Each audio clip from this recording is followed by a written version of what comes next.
don't worry about it. And it might be more American geared, but like with economic chaos at the moment, like how do people in our position, all of us who have things to offer, but maybe people don't feel it's a necessity, keep moving forward? Okay, so right. So people are tightening their belts, people Hmm. not spending money as much, and here we are still trying to run a business. Correct. So yeah, Does okay. that feel like a group question? If not, it's Well, fine. we can open it up. Um,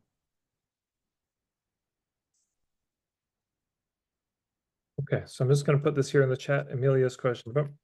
So if anyone has any thoughts, I'll share my thoughts for what it's worth on this.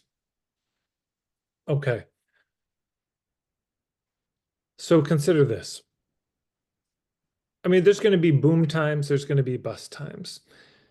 There will be feast, there will be famine. There will be times when people are feeling very generous, and there's going to be times when people are barely spending anything.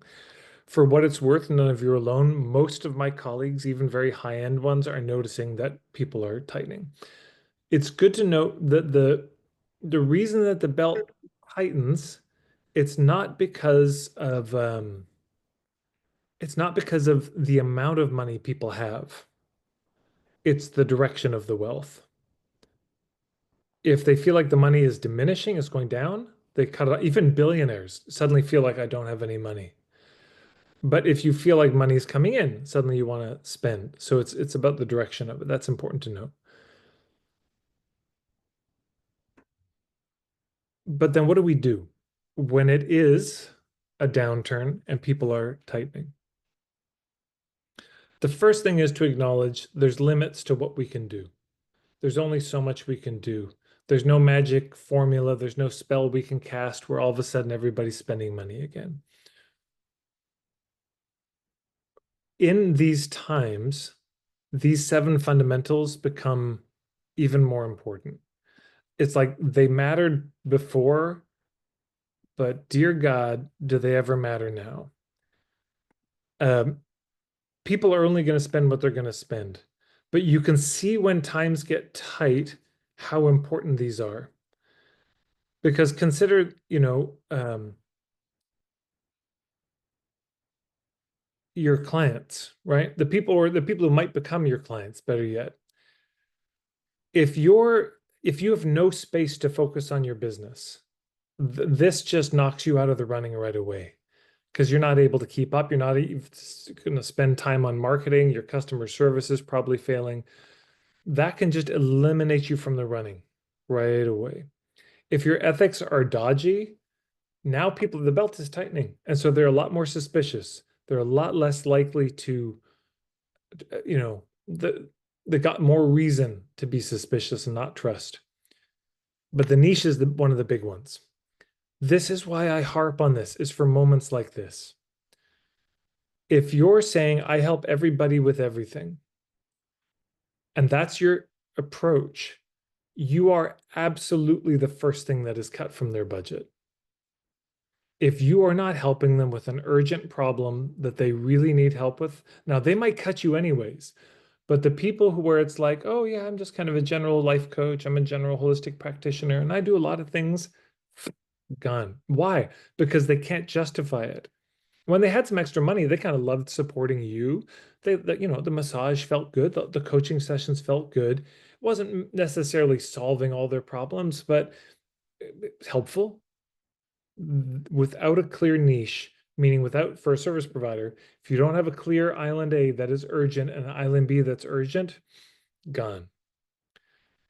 But even if you have that in these kind of times, now this is why we're doing the point of view semester, because they're sitting there thinking, I need to handle this problem. It's urgent, but how? What's going to work? I only have so much time and money. Shit. What do I do? If you can't make a case for your approach, especially in financially tight times, there is just no chance they're spending their money. Unlikely in regular times they would, and impossible in tight times because they can't justify. I mean, it's like the fellow was saying in the video, the because, you got to give people a reason. But just if people can't find a logic to it, how are they going to go home to their spouse and justify it? Well, but I'm really struggling, and honey, I think we should spend money on this. Honey, we only have so much money. What are you trying to spend all this? That's what happens. It can't withstand the scrutiny of anyone else, let alone their financial realities. And then the business model. If you don't have an offer that's so good, that's so just shut up and take my money, oh my God, that's a great offer. What a deal. If it's a kind of, you haven't thought it through, you haven't crafted it with the kind of care that it deserves, and then you throw it out into the marketplace, no chance. And then the hubs. I mean, great, you have all of that, but you're reaching people cold and they don't know who you are. Versus somebody who you trust enormously, or they trust enormously rather, has endorsed you as like, you got to trust Amelia. She's the one. They're much more likely to do it. And then if you found a way to share that makes sense, you see what I'm saying? It's like these things really matter. So there's no new answer here for me. There's no like, okay, in times of trouble, there's this. Now, in times of trouble, where the money is tight, there are a few other moves you can pull out. I mean, this is where some of the meantime stuff can come out. Those tactics. There are some fast cash tactics. Payment plans suddenly work way better, offering stronger guarantees. Anything that you can do to reduce the risk is also huge.